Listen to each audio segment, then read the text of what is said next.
This is log 17. Um, I'm recording this on the 18th of February. Usually I wouldn't record this on a Sunday, but I unfortunately have fallen ill on Thursday.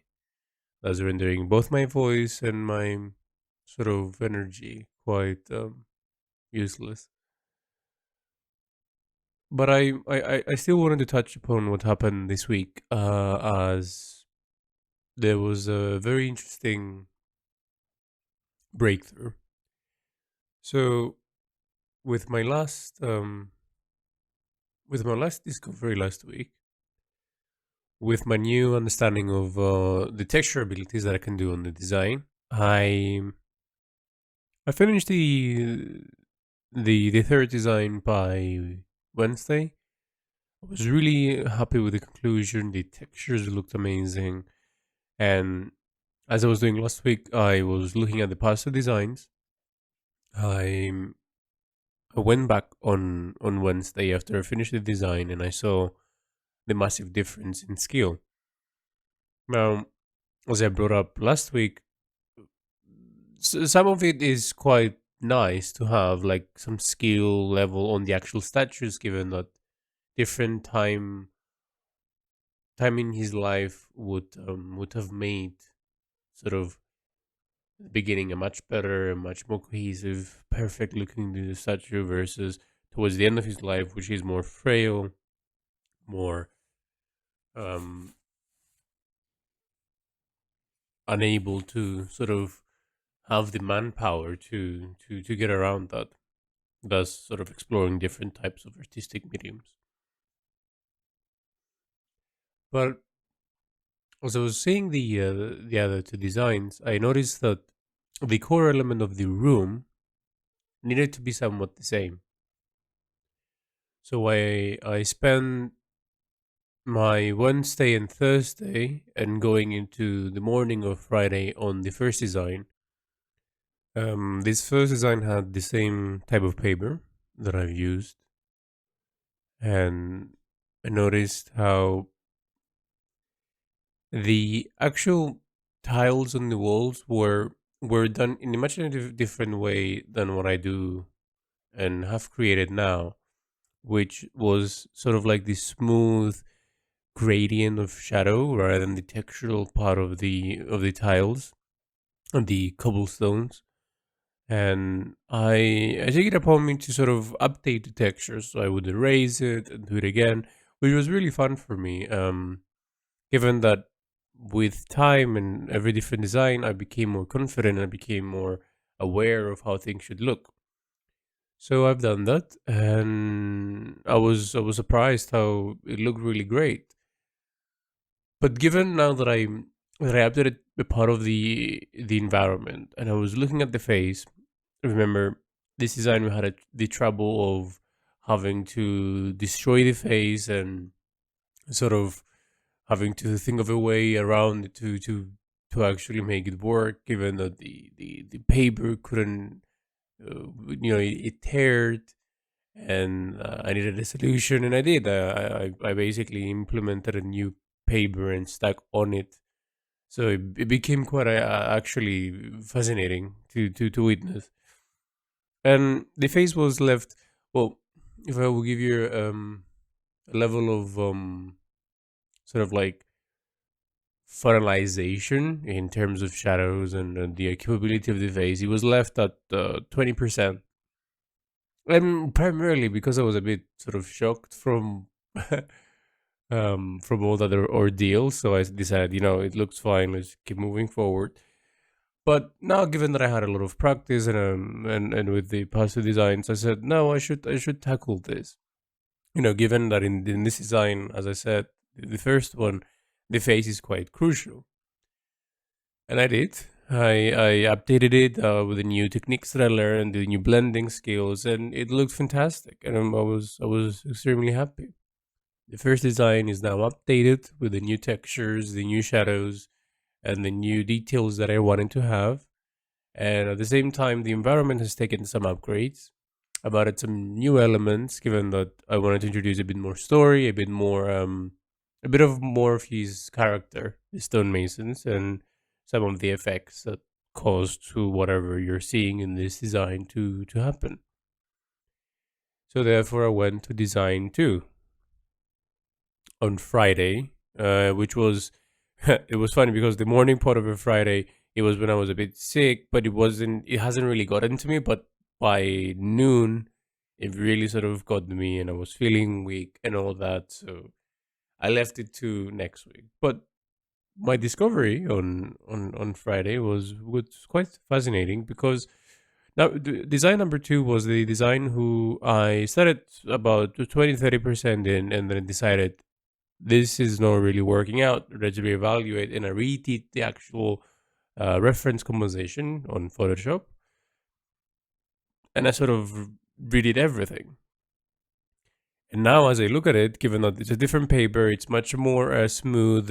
And I've shown you the difference between the tiles and how like the different type of papers introduce different type of texture.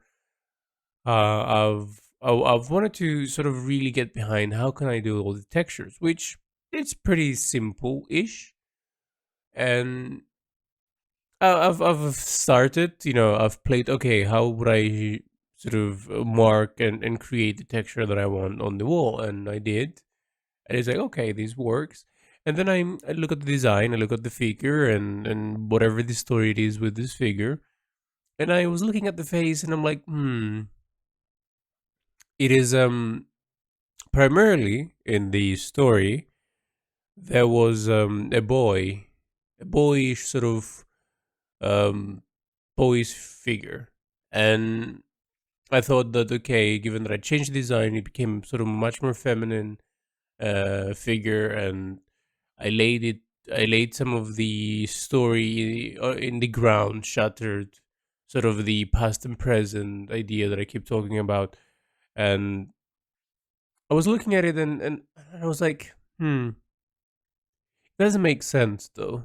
Why would he create a female figure if not sort of like a different type of a boyish figure? Given that in order to create that, you have to redo everything, rather than okay, I would change the face or I would change an arm, something like that. It sounds much more easier if you're contemplating on something to break something and just implement the thing that is bugging you. So I decided to do the same thing that I've done in the first design and implement this new phase on top of this previous one. The reason why I've thought about it is because in this method, it makes me feel, and when I look at it and the actual effect on it, is that it's so mechanically beautiful, and it blends so well, but at the same time when you look at it, the actual curve of the cut of where the neck is and where it's attached, it definitely does look like a statue has been sort of like created separately and then stuck on top. And I found and made this new phase that connects with the story around the environment. Even the previous one, they did had some. It had a very direct sort of explanation, but now I've added a bit of the environment into it, sort of how it interacts, and at the same time, some questions that previously was a bit too direct. I didn't get to finish it because I measured the new face, and I got too sick to actually create it. So by Monday, I'm gonna start doing it. And the way that I do that, the way that I create the face and I cut it and put it on top, I have a different size of. Oh, sorry. I have a different paper, same type of paper, but a new blank one. I create it there. I create a little square and I do the face.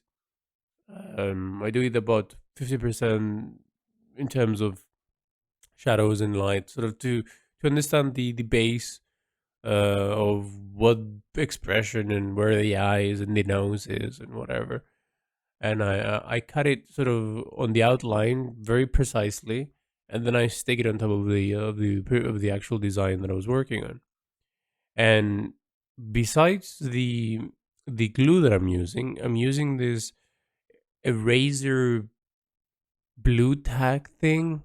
So in graphite there is like, so if you would imagine a blue tack, like that little squishy sort of thing that you get to stick things on.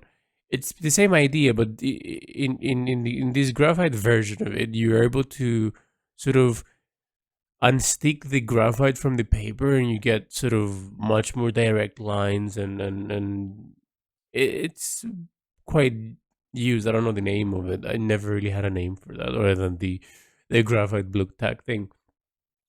What I do when I stick things, I layer this very thinly blue tack um, um, sort of material behind this new phase that I'm going to stick, and that makes it have an extra hold, and at the same time, it creates um, it creates a very solid sort of looking result. So I'm excited to update the new design uh, of design number two, and make it look uh, as interesting as the other ones. Given that I've smoothed out a lot of things, which is nice, but not everything should be smooth. And that's what I understood is a variety is needed to introduce. This texture means the walls. This texture means wood. This texture means clothes, things of that nature. So I'm gonna update that this week. I am thinking by, let's say, if everything goes well, by Tuesday or Wednesday, the latest, all the designs will be updated and safely stored, and then I'll have a few days to reevaluate the new designs. Design number four, which is the opposite side of these three statues, which we're entering three different sequences. Sorry, a different sequence of statues altogether. Completely different idea, but in the same room. So yeah, I need to reevaluate those designs, and at the same time, we're entering different grounds in storytelling, given that these statues have suffered more than the previous ones. So it will be interesting to see how I will do it, given that the environment is much more important this time than previous designs. Given that you could see the statue more complete, you can see the statue have a thing of its own, but now it's more the environment will give you the story, what is left for it, and yeah, that will be my course forward this week. Finish design number two with these textural updates and the new phase, and reevaluate what's happening with the next three designs, see how they work, and with the new knowledge that I've gathered in these three other designs. And yeah, um, I'm excited that I'm able to, for the first time in my art, go back and continuously feel that I'm working on something again, and feel that I'm actually improving it, rather than being completely fixated on nonsense. Given that, yeah, everything you do, the next thing will be better because you learn new things, that type of understanding. But it's just, it's such a revelation for me to go back and feel like, man, I'm doing this for a reason, and the reason is I've actually improved. So yeah, that's a beautiful feeling. Oh, regardless, let's see how this new week treats me, and I'm excited to keep moving forward. Apologies for probably the stuff in voice or muffled sort of whatever that in my voice might sound, but I think it's great on this log. I was sick. I don't get sick quite often, so I thought it was worth documenting. Anyways, so um, let's see how this week goes.